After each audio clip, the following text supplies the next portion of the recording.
भगवान की जय। आय लाल ताड़ जाए सदैव बोलिए सतगुरु स्वामी शिव भजन जी महाराज की जय। सच्चे हृदय से प्रभु का स्मरण किया करो, जी भर के राम नाम का प्याला पिया करो। सच्चे हृदय से प्रभु का स्मरण किया करो, सच्चे हृदय से प्रभु का स्मरण किया करो। भर के राम नाम का प्याला पिया करो, भर के राम नाम का प्याला पिया करो। हृदय से प्रभु का स्मरण किया करो, सजने हृदय से प्रभु का स्मरण किया करो।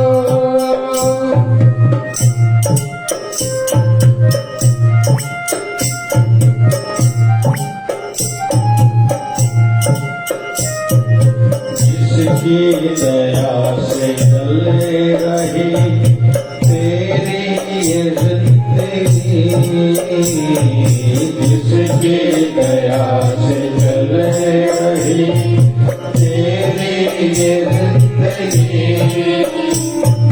करता नहीं क्यों बावरे उसकी तू बंदगी, करता नहीं क्यों बावरे उसकी तू बंदगी।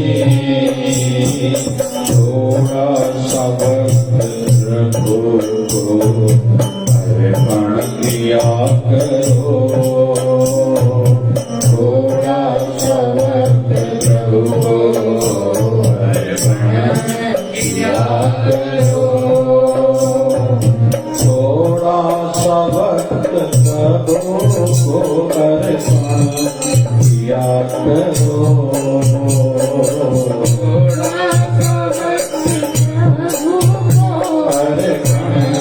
किया करो, हृदय से प्रभु का किया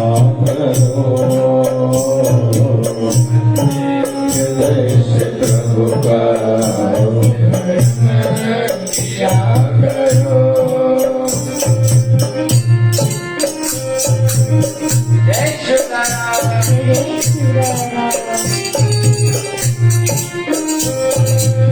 जिसका भरोसा प्रभु पे उसको फिक्र नहीं, जिसका भरोसा प्रभु पे उसको फिक्र नहीं, रहता है प्रभु साथ साथ कोई भी डर नहीं, रहता है प्रभु साथ साथ कोई भी डर नहीं। घुट घुट से मर रहे हंस कर जिया करो, घुट घुट के मर रहे हंस कर जिया करो, घुट घुट के हो मर रहे हंस कर जिया करो, घुट घुट के मर रहे हंस कर जिया करो। सच्चे हृदय से प्रभु का स्मरण किया करो, हृदय से प्रभु का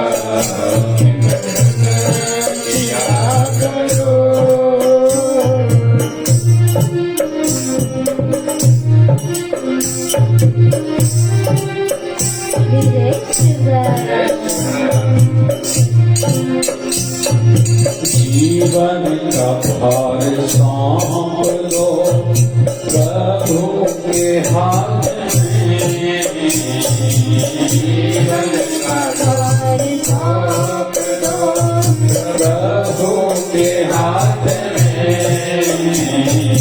अब तो प्रभु की शरण लो, मृत्यु है पास में। अब तो प्रभु की शरण लो, मृत्यु है पास में। सेवक विनती कर रहा, अब सेवा किया करो।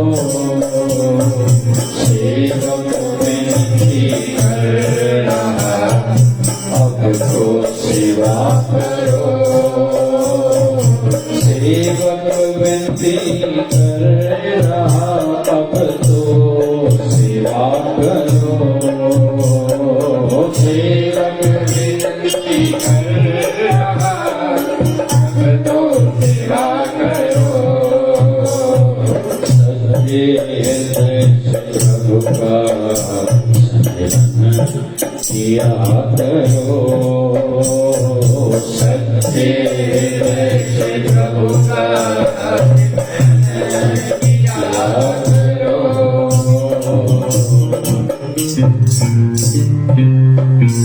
सत्संग हो, कथा हो, प्रवचन हो,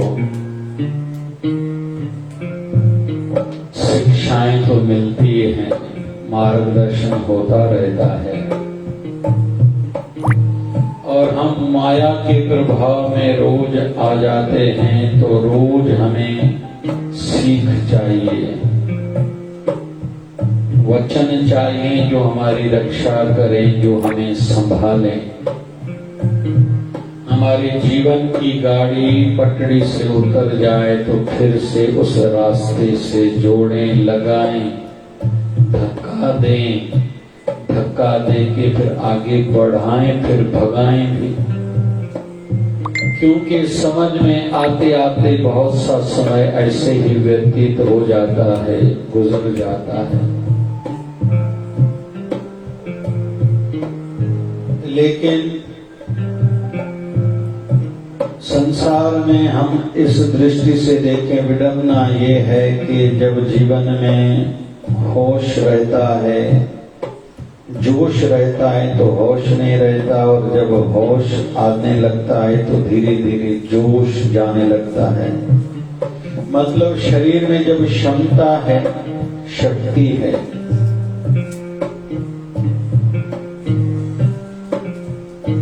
तो समझ ठीक नहीं रहती। जब समझ में आने लगता है तो फिर शक्ति, सुविधाएं, समृद्धि, पैसा जाने लगता है हमारे हाथ से। समझदार वो है जो जब जोश हो तब होश को भी संभाल ले, और होश से जोश को ठीक दिशा दे के जैसे खुद की और खुद के साथ दूसरों की दशा को, हालात को बदला जा सके। तो एक अच्छा भाव है, सच्चे हृदय से प्रभु का स्मरण किया करो, जी भर के राम नाम का प्याला पिया करो। एक मान्यता ये है, कहावत ये है कि आखण औखा साचा ना। भगवान की भक्ति करना बहुत कठिन है। फिर एक अलग सोच से हम लोग अगर देखें तो करना क्या रहता है। कहते हैं कि पुराने जमाने के जो बुजुर्ग थे ना, उनका जो आचरण था, आज के महापुरुष भी शायद उतना आचरण, उतनी मर्यादा पालन कर सके। तो क्या था उनमें, एक दूसरे से मिलते थे तो राम राम कहते थे, फिर कोई किसी से बात पूछे, किसी को पता नहीं होता था तो कहते थे राम जाने। फिर राम जी सबका भला करेंगे। निराश नहीं होना भैया, प्रभु भरोसे से, भगवत भरोसे से जीवन जियो, सब ठीक हो जाएगा। तो एक दूसरे को भाषा वैसी से ही संबोधित करते थे, बातें करते थे। नाम भी अच्छे होते थे, लक्ष्मी नारायण जी, सत्यनारायण जी, रामचंद्र जी, कृष्णचंद्र जी, फिर मोहन, मुरलीधर, बंसीधर, नाम भी ऐसे होते थे, राघव।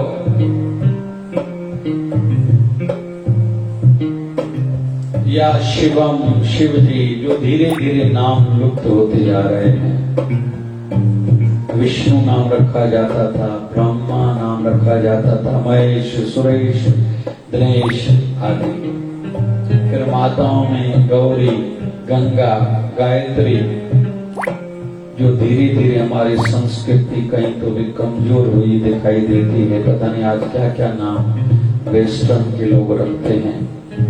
तो पहले वाले लोगों में ये आचरण था, उनकी दिनचर्या में, रूटीन में ये सब बातें थी। जिस भी भारत के प्रांत में हम लोग चले, आज गांव में थोड़ी बहुत संस्कृति दिखाई देती है, चाहे गुजरात हो, चाहे महाराष्ट्र हो, राजस्थान हो, फिर उत्तराखंड में देखें तो वहां के गांव में आज भी पहनावे में और आहार में, खान पान में उनकी संस्कृति दिखाई देती है। या त्योहारों में चलो आज भी कुछ लोग विदेशों में रहते हुए भी अपनी संस्कृति को बनाए रखते हैं, और रखना चाहिए, इसमें हमारा भला है।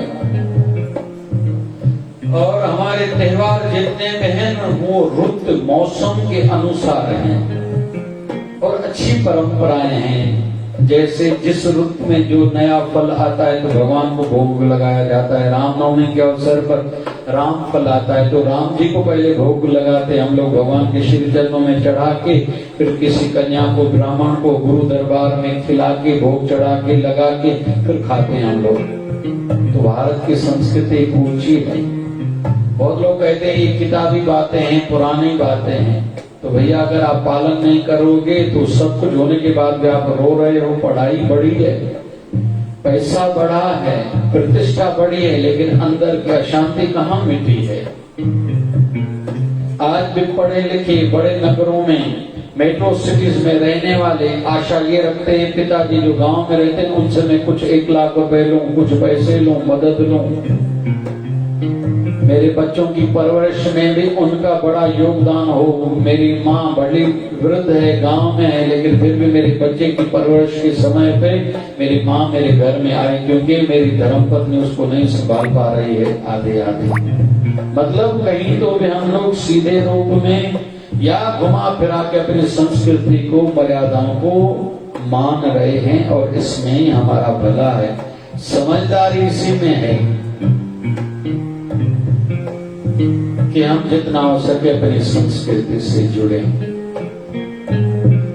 तो आओ अपने आज के बिंदु पर आते हैं। आज का बिंदु है हमारा जीवन गुणों के आधार पर विकसित होता है। हम लोग तरक्की, उन्नति करते हैं। कितनी क्वालिटीज हैं, कितने गुण हैं। और जो लोग बर्बाद हो रहे हैं, जिनका विनाश हो रहा है, या आज नहीं तो कल जिनका विनाश होगा ही, वो किसी न किसी अवगुण, दुर्गुण का ही परिणाम और रिजल्ट होगा। किसी न किसी बुरी आदत के वजह से ही, कारण से ही वो लोग बर्बाद हो रहे हैं, या हुए हैं, या होंगे।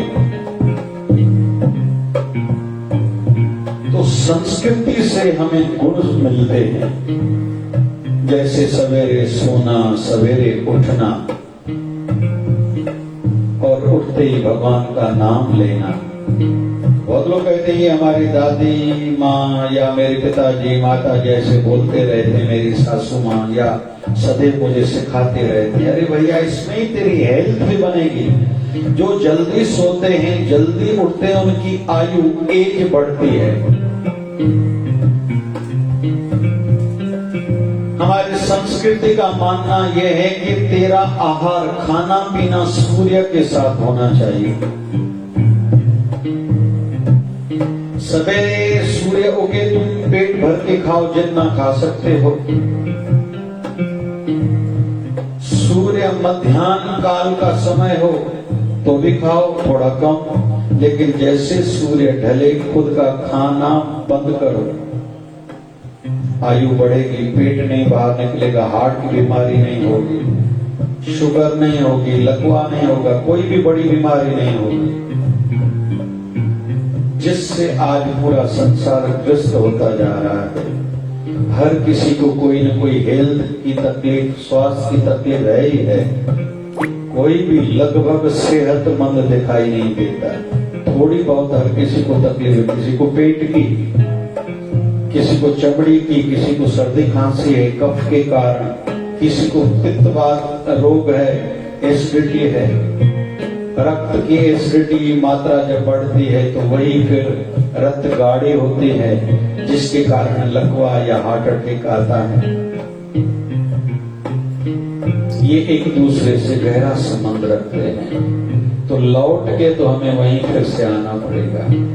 किसी को चमड़ी की बीमारी, किसी को सर्दी ज्यादा होती है, किसी को फिर वात रोग है, घुटनों में दर्द है, कमर में दर्द है, फिर किसी को सर में दर्द है, किसी को आंखों की तकलीफ है, किसी के बाल झड़ रहे हैं, आदि आदि आदि। आयु से पहले सफेद हो रहे हैं बाल, आंखों की ज्योति कम होने लगी है समय से पहले। तो कुल मिला के विषय चल रहा है गुणों के आधार पर जीवन का विकास, उन्नति, तरक्की होगी। जितनी क्वालिटीज बढ़ेंगी तो हम खुद में भी क्वालिटीज गुण बढ़ाएं। और फिर से मैं कहूंगा, जो सदा कुछ सालों से कह रहा हूं, इसको एक परंपरा का रूप दो, घर का नियम और रूल बनाओ, असूल बनाओ कि जैसे छोटे भी वो करें और आगे उनका फ्यूचर भविष्य भी अच्छा बने। तो आओ पहले गुण पर हम लोग चर्चा करते हैं।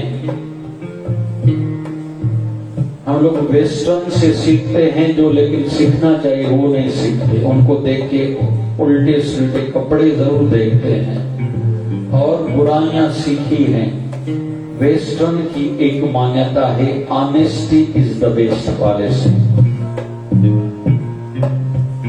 सच्चाई, जो भी काम करें सच्चाई से करें। हम लोग जितने बैठे हैं, हम में से कईयों की शिकायत है भजन में मन नहीं लगता। क्यों नहीं मन लगता भैया? तो सच्चाई से, हृदय की सच्चाई से करते ही नहीं हो। भाइयों को धंधे की बात कोई नहीं भूलती, वो याद रखते हैं, लेकिन सत्संग में क्या सुना सब भूल जाते हैं। पता नहीं अच्छा तो कह रहे थे आज महाराज जी, पता नहीं क्या कहा था। सच्चाई नहीं है।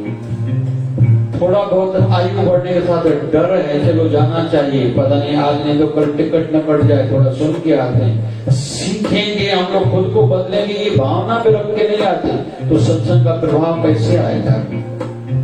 क्यों कई संप्रदाय में, मत पंथ में ड्रेस कोड भी है, ये कलर का यूनिफॉर्म है, पहन के आया करो। इसका मतलब क्या? मन करके तैयार हो गया हो। इसका अर्थ ये है, जैसे सफेद कलर के कपड़े पहन के आप, बहुत से संप्रदाय में, मत पंथों में ऐसा है। क्यों भैया? पहली बात तो ये कि तेरे कफन का कलर भी सफेद होगा, ये बात ध्यान रखना। मतलब मृत्यु को नहीं भूलना। तुम सत्संगी हो, काम ऐसी करो कि भगवान न करे आज तेरी मृत्यु हो जाए तो तुम्हें ज्यादा पछतावा ना हो। अभी मुझे ये भी करना था, ये भी करना था, ये मैंने ठीक नहीं किया, इसके साथ भी दुश्मनी करी, इसके साथ भी बुरा व्यवहार करा, खुद को पछतावा ज्यादा ना हो। दूसरा संदेशा देता है सफेद कलर। सफेद कलर दूर से ही दाग छोटा होगा दिखाई देगा। अपना जीवन ऐसे जियो कि तेरे जीवन पर दाग कोई ना हो।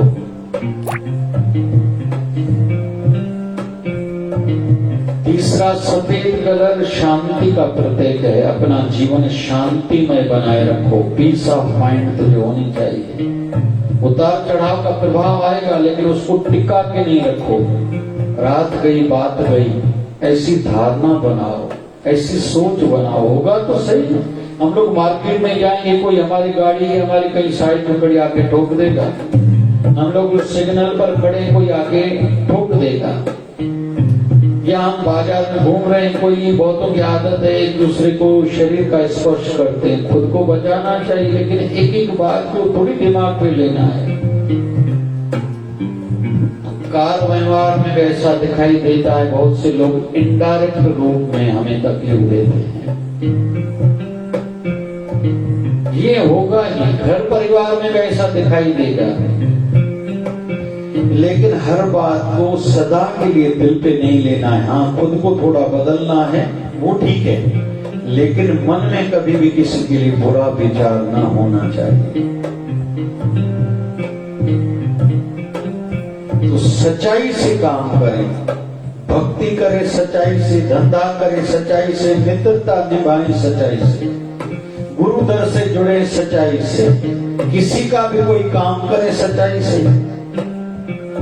बहुत लोग कहते हैं इतने सीधे न बनो, सच्चे न बनो, ये युग उनका नहीं है। नहीं भैया, तुम गलत कह रहे हो। आज बड़ी बड़ी मल्टीनेशनल कंपनियां वर्ल्ड वाइड जो चल रही हैं, उनका बेस कहीं तो भी ऑनेस्टी है।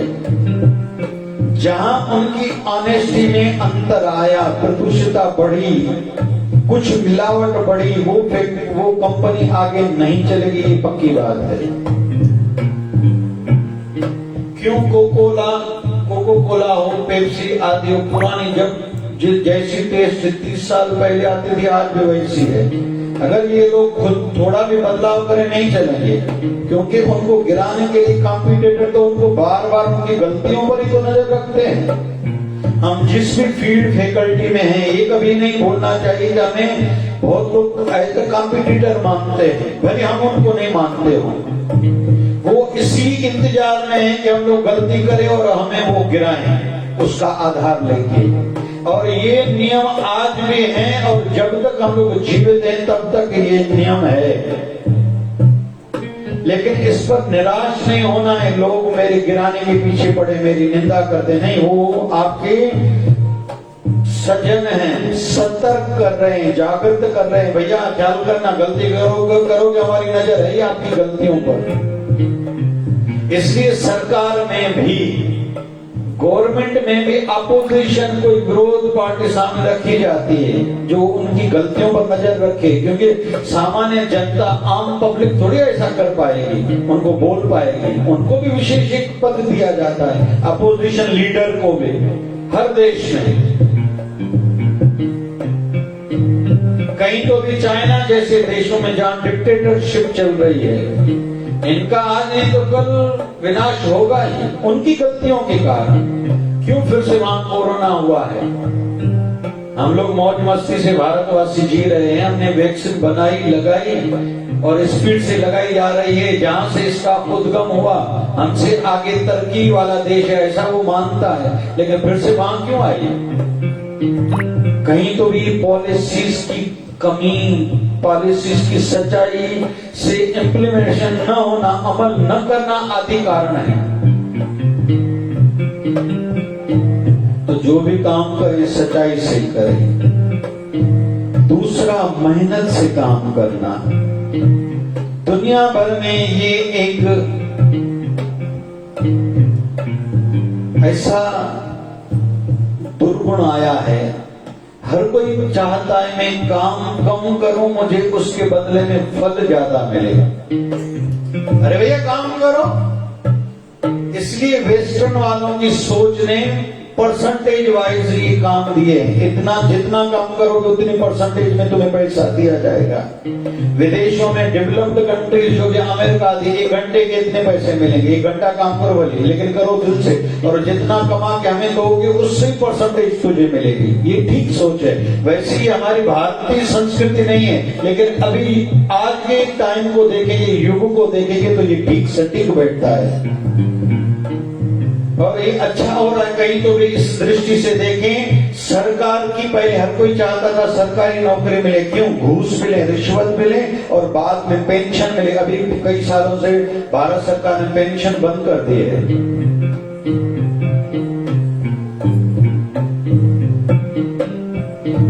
कुल मिला के मेहनत से काम करेंगे, चाहे आध्यात्मिकता में भी भक्ति में बैठना पड़ेगा। और जो हमसे भक्ति में ज्यादा हैं वो ज्यादा बैठ चुके हैं, उन्होंने मेहनत करी। ऐसा जो हमें कोई संत दिखाई देता है, ऐसे संत नहीं बनाए। आज दुनिया आज अगर उनको नतमस्तक होती है, प्रणाम करती है, उनके पीछे उनकी मेहनत है। देखने में आता है गणपति उत्सव हो या नवरात्रा हो, कोई भी माता रानी का स्थापना करता है, कोई बैठ जाता है, वहां का मुख्य यजमान जो रहता है या आयोजक रहता है, उसको लगता है मैं भी संत बन गया। ऐसे कैसे होगा भैया? पंहिंजे समाज में खास करके कारकत जे थी, चेटी चंड अचे तो जेके थोड़ो कंदा उनके लगे तो असां सवा से तो थी वियासीं। ऐसे कैसे होता है भैया? ये तो जन्मों जन्मों की यात्रा है।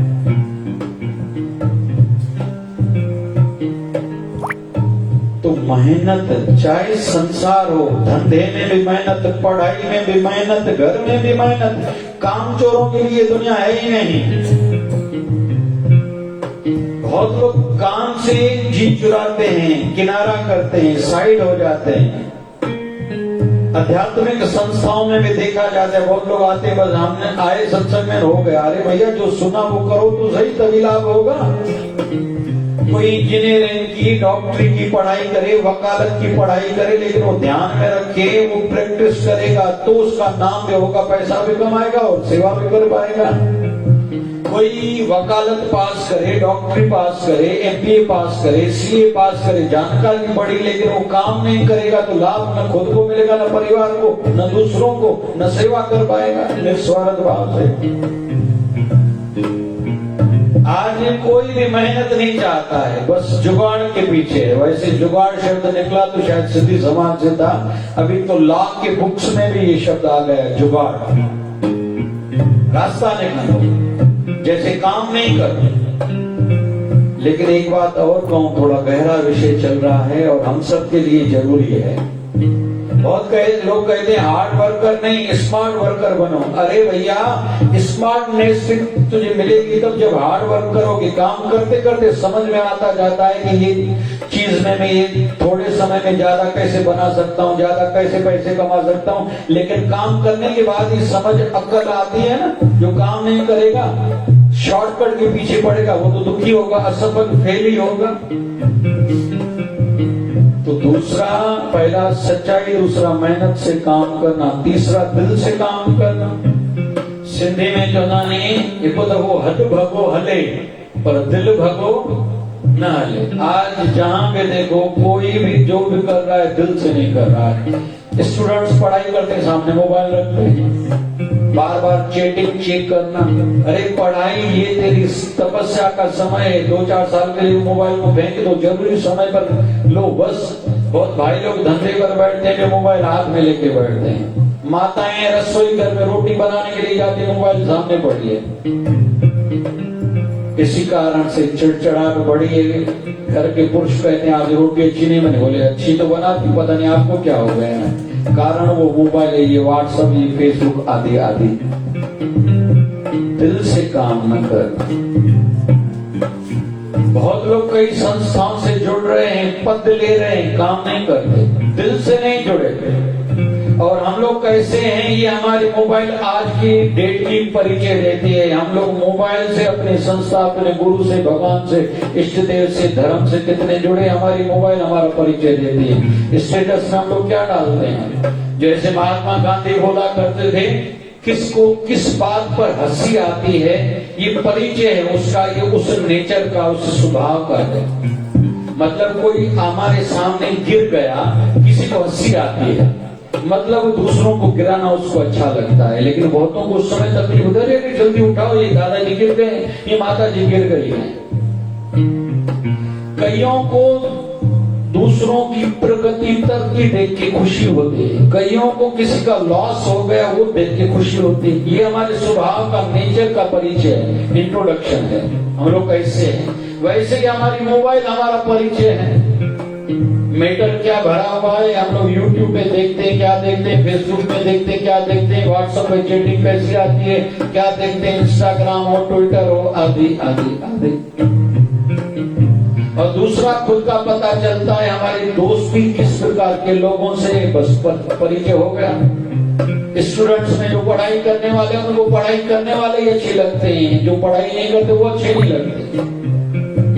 घर परिवार में भी जिनको घर बनाने की इच्छा है वो विवाहित बहनें, मैरिड बहनें, उनसे ही बातें करेंगे, लेकिन जो सीख देंगी तुम अभी घर में बात करो, अलग हो जाओ, सेपरेशन करो, तो उनका परिणाम रिजल्ट भी फिर वैसा आएगा। धार्मिक प्रवृत्ति वालों को धार्मिक प्रवृत्ति वाले ही अच्छे लगते हैं और लगने चाहिए, उनके साथ ही बैठना चाहिए। आपको गुरु दरबार से, भगवान से जुड़े कितने साल हो गए? आप पहले सिमरन भक्ति कितनी करते थे, अभी कितनी करते हो, ये चर्चाएं होनी चाहिए।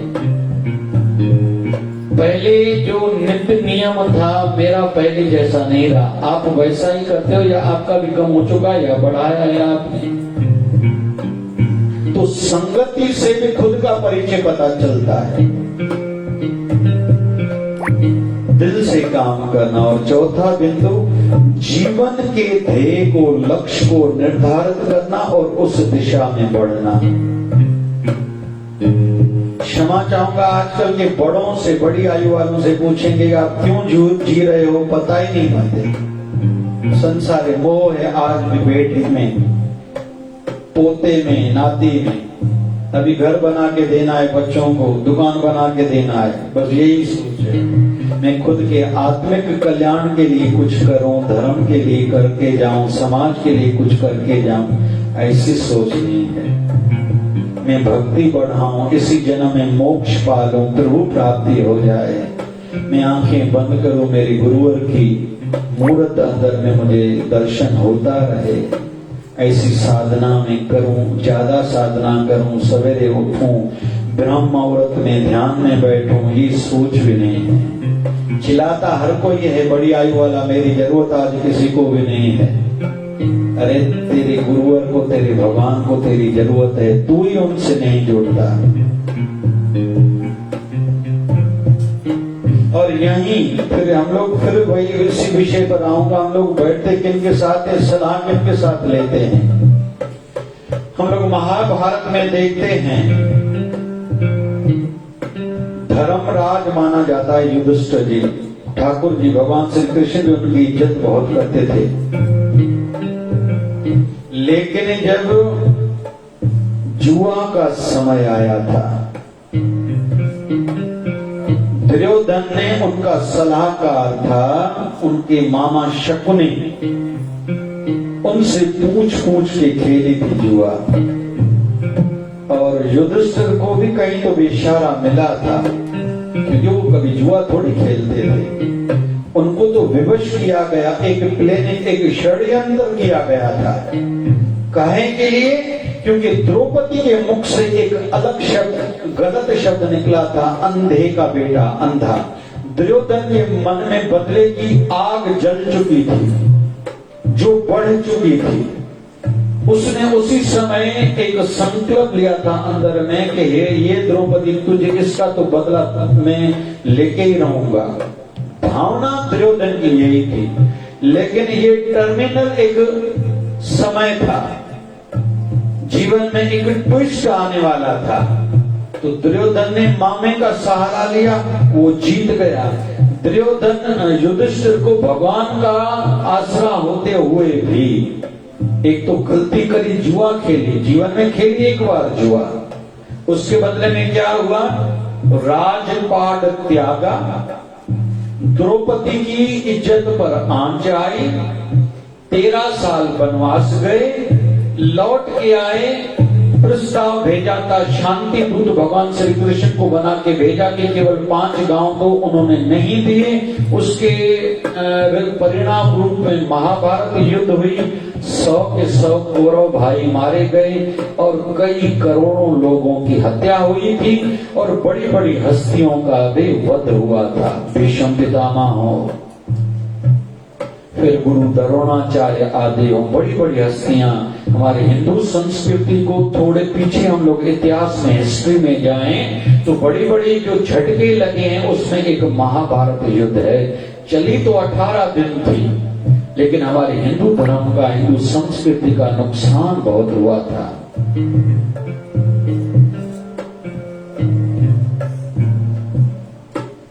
और उसका कहीं तो भी भुगतान आज तक हम लोग भुगत रहे हैं, अलग अलग रूपों में। हम में से कईयों को तो ये समझता भी नहीं है, 5000 साल हो गए, हमें इसका क्या भुगतान भुगत रहे हम लोग। नहीं, ऐसा है।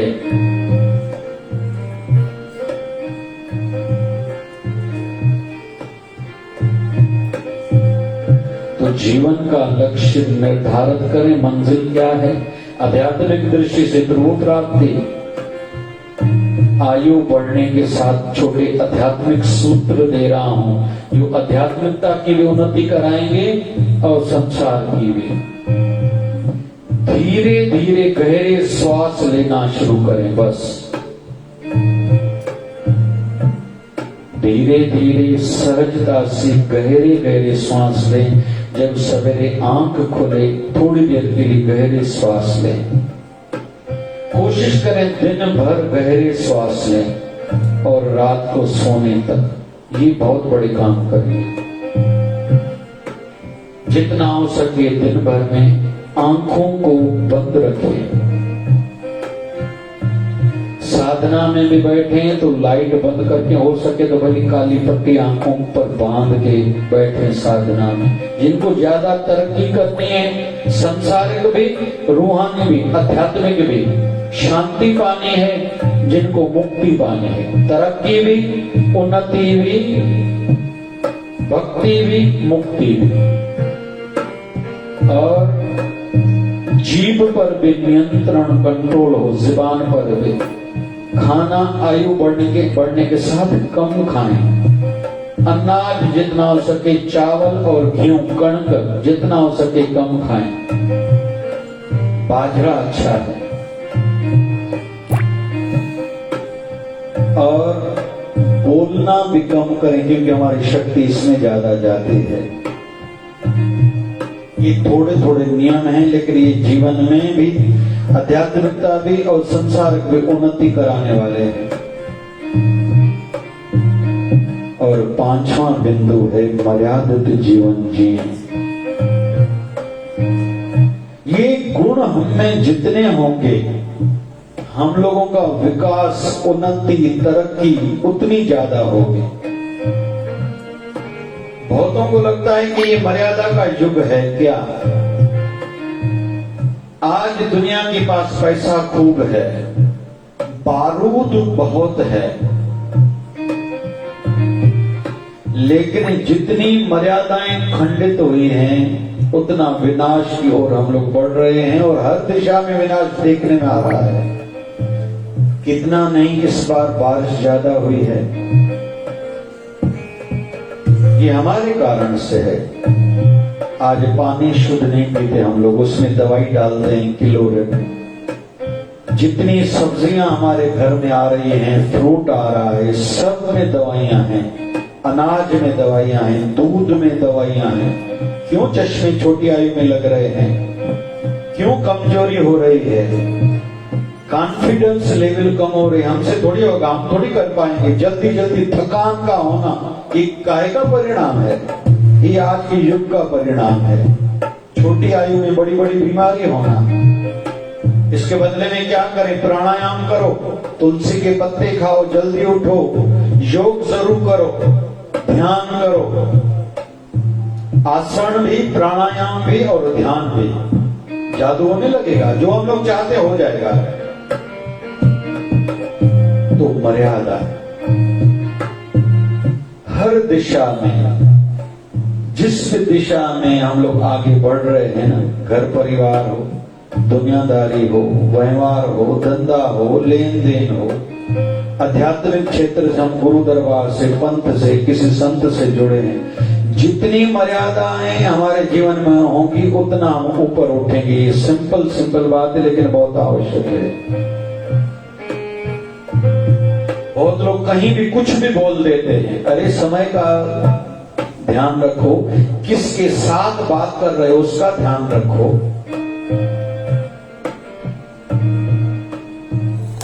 इसका कारण दोष तो सब जगह से है।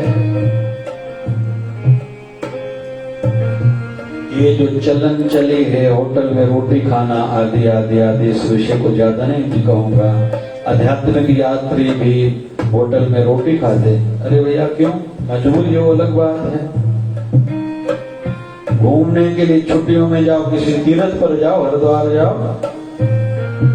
बद्रीनारायण होके आओ, वहां प्राकृतिक नजारे ऐसे देखने में आएंगे, मजा आ जाएगा, आनंद आ जाएगा, भक्ति भी करो और भगवान के दर्शन पाओ।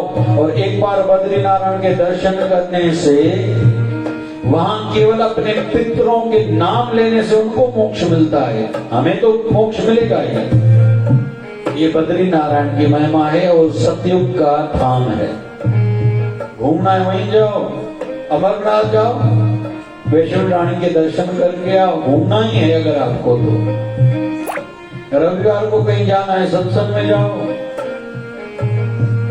थोड़ा विचारों को बदलाव चाहिए, लेकिन ठीक तौर पर तो करो। अंत में आज सवेरे न्यूज चैनल में बता रहे थे, आज जो क्रिकेट मैच चल रही है, पता नहीं कितने पैसे लगे हुए हैं दाव पे। सुन के ही सवेरे अच्छा नहीं लगा, कई हजार करोड़। स्पोर्ट अच्छी है, लेकिन खेलना देखना नहीं। देखने से क्या होगा? बहुत लोग कई कई घंटे स्पोर्ट को देखते, टीवी पर मोबाइल पर बैठे रहते। तो ये क्या मिलेगा भैया? खेलो, स्वास्थ्य बनेगी, माइंड शार्प बनेगा, तेरा दिमाग ज्यादा काम करेगा। देखने से क्या होगा? इन्हीं गुणों के आधार पर हमारा जीवन है। जितने गुण ज्यादा उतना विकास, तरक्की, जितने अवगुण ज्यादा उतना विनाश। अभी रिपीट करते हैं। पहला हमने गुण सीखा सच्चाई, जो भी काम करें सच्चाई से करें, उन्नति तरक्की जरूर होगी। दूसरा गुण हमने आज सीखा, मेहनत से काम करो, दूसरों के हिस्से का भी काम करो। मैं अपनी बात बता रहा हूं, जब मेरी इंटर्नशिप चल रही थी, अच्छा लगता था। संत शरण पहले मिल चुकी थी, तो मरीजों की सेवा करना अच्छा लगता था। हमारे साथ में कई बड़े घरों के डॉक्टर और लड़के लड़कियां पढ़ते थे, जिनकी ड्यूटी नाइट ड्यूटी लगती थी, उनको काम करना अच्छा नहीं लगता था। हम तो होटल में जाके रोटी खाएंगे आधी आधी आधी। मैं कहता था मुझे काम दे के जाओ। बहुतों का ब्लड प्रेशर चेक करना, शुगर चेक करना, फिर इन्वेस्टिगेशंस कराना, आदि आदि आदि। तो उस हिसाब से उसी समय में फिर किताब खोल के जब टाइम मिलता था तो नई बीमारी पढ़ भी लेता था। उससे मुझे बहुत लाभ हुआ, सेवा भी मिली और कहीं तो भी मेरी अपना तजर्बा भी बढ़ा। और आज मैं मानता हूं उससे मुझे बहुत लाभ मिला था, पुण्य भी मिला था, आशीर्वाद भी मिली थी। वो मरीज आशीर्वाद देते थे। हमारा जो डॉक्टर ड्यूटी डॉक्टर वो नहीं करता, आप तो हमारे हो ही नहीं, फिर भी करते तो आशीर्वाद भी मिलती थी। और आज तक उसका फायदा मैं समझता हूं, मुझे मिल रहा है। मेहनत से काम करें। तीसरा, दिल से काम करें। और चौथा, आज हमने सीखा, जीवन का लक्ष्य मंजिल निर्धारित करें, फिक्स करें, फिर वैसा काम करें। जिसको जो भी बनना है काम करो। और पांचवा, मर्यादित जीवन हो। एक बाउंड्री में, लिमिटेशन में, एक लक्ष्मण रेखा में हमारा जीवन हो। अब मर्यादित कपड़े में कभी भी नहीं पहनूंगा, अब मर्यादित कभी भी कुछ दृश्य नहीं देखूंगा, अब मर्यादित स्थानों पर नहीं जाऊंगा, अब मर्यादित लोगों से मेरा रिश्ता ज्यादा नहीं रहेगा क्लोज का। है छोटी बातें, लेकिन ये विकास करेंगी, हमारी उन्नति, हमारा उत्थान करेंगी।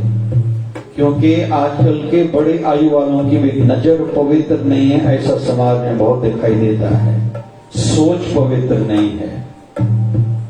और बच्चे को झूठ कौन सिखाता है? पिता है। जब कोई दरवाजे पर आता है, बाहर रिंग बजी, वो बच्चा बाहर आके कहता है कि पापा बोल रहे हैं, पापा नहीं बैठे। तो इसको किसने सिखाया? पापा ने कहा बाहर जाके बोलो पापा नहीं बैठे। बाबा शिवजन साईं कृपा करें, आज हमने जो सीखा उस पर थोड़ा अमल हो जाए कि जैसे हमारे जीवन में कुछ नयापन आए। मैं चला गुरु के द्वार, मैं चला गुरु के द्वार, दुनिया में क्या रखा है, आया शिवदारा दरबार, मेरा गुरु बैठा है। मैं चला गुरु के द्वार, दुनिया में क्या रखा है, चला शिवदारा दरबार, मेरा गुरु बैठा है। आया शिवदारा दरबार, मेरा गुरु बैठा है। शिवदारा दरबार, मेरा गुरु बैठा है।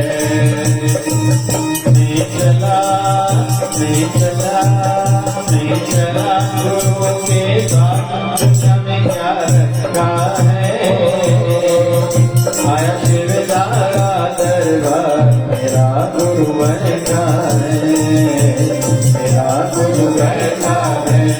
स्वार्थ का संसार सारा, दुख के समय करता है किनारा,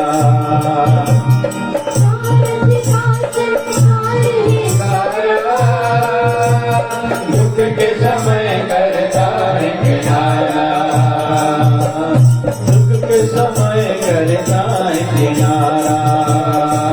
मैं तो करूं निर्मल प्यार, मैं तो करूं निर्मल प्यार, दुनिया में क्या रखा है, आया शिवदारा दरबार, मेरा गुरु बैठा है, मेरा गुरु बैठा है, मेरा गुरु बैठा है।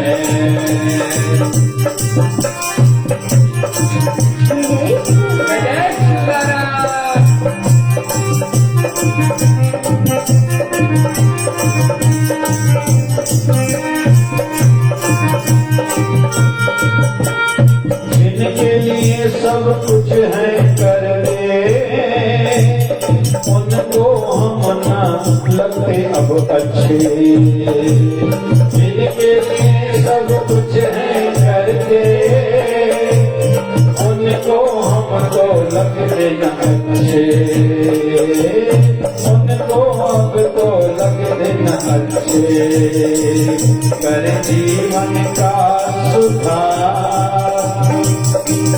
कर जीवन का सुधार, दुनिया में क्या रखा है, आया शिवदारा दरबार, मेरा गुरु बैठा है, मेरा गुरु बैठा है, मेरा गुरु बैठा है।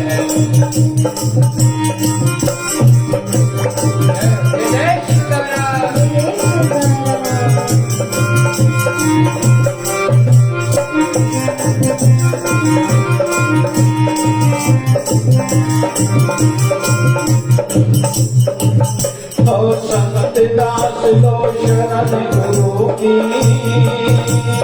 चर्चा छोड़ो अब व्यर्थ की, संत दास लो शरण गुरु की,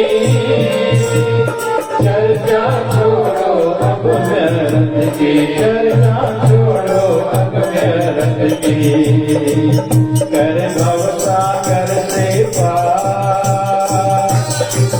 कर भवसागर में पार, मेरा गुरु बैठा है, चला शिवदारा दरबार, मेरा गुरु बैठा है, मेरा गुरु बैठा है, मेरा गुरु बैठा है। मैं चला गुरु के द्वार,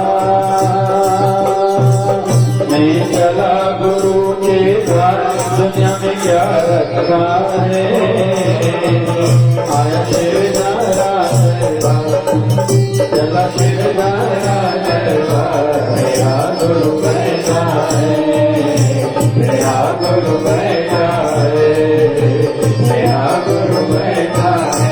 हरे राम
सद्गुरु स्वामी शिवजी महाराज की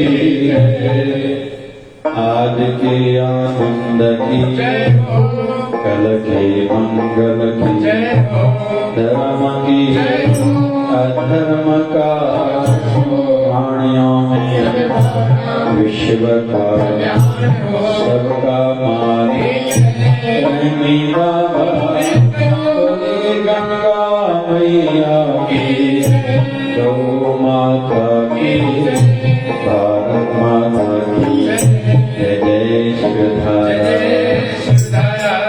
राम राम राम राम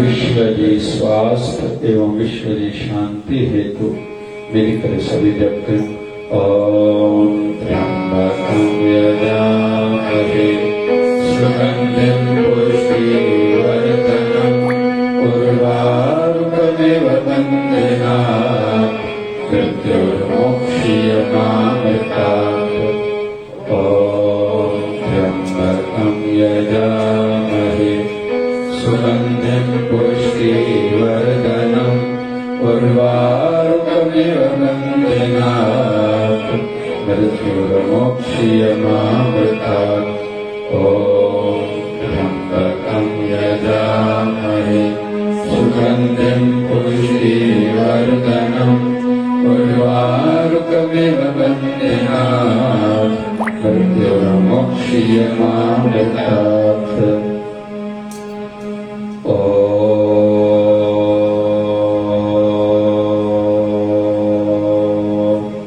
जय शिवधाराय नमः।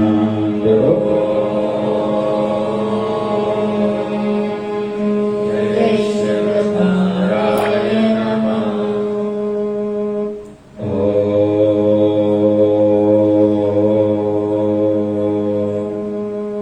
जय शिवधाराय नमः।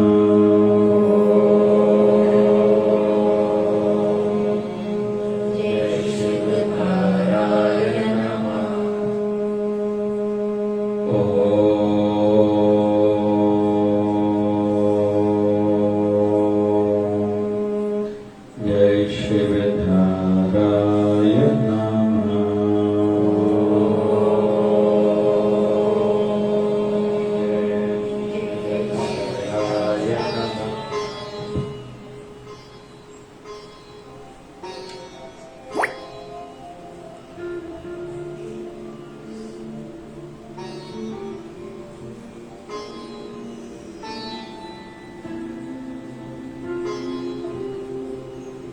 बोलिए सद्गुरु स्वामी शिव भजन जी महाराज की जय। बोलिए शिवधारा वाले साहिब की जय। 20 तारीख से कार्तिक मास प्रारंभ हो चुका है। सवेरे उठने सवेरे स्नान करने का फल ज्यादा है। सवेरे सबकी उठना चाहिए। पवित्र नदी में स्नान का फल बहुत है। तो हम सबके घरों में लगभग गंगा जल होगा। एक बूंद गंगा जल की पानी की बकेट में डाल के स्नान करने से भी गंगा स्नान का फल मिलता है। कार्तिक मास की कथा सुने पढ़े। भगवान शालग्राम, भगवान श्री कृष्ण की पूजा, भगवान विष्णु जी की पूजा विशेष मानी जाती है। फिर जो लोग धरती पे सो सकते हैं, प्याज लहसुन से परहेज कर सकते हैं एवं साथ साथ में पलाश के पत्ते में भोजन खाना आदि नियम पालन करने से भी पुण्य बढ़ेगा। आने वाली 19 तारीख तक कार्तिक मास रहेगा एवं आने वाले गुरुवार को मतलब 3 दिन के बाद गुरु पुष्यामृत योग है। उस दिन किया हुआ जप या दान लाख गुना ज्यादा फल देता है। सवेरे 9:45 बजे से मुहूर्त प्रारंभ है, पूरा दिन चलेगा, तो उस दिन का भी हम सब लाभ लें। जय जय शिवधारा।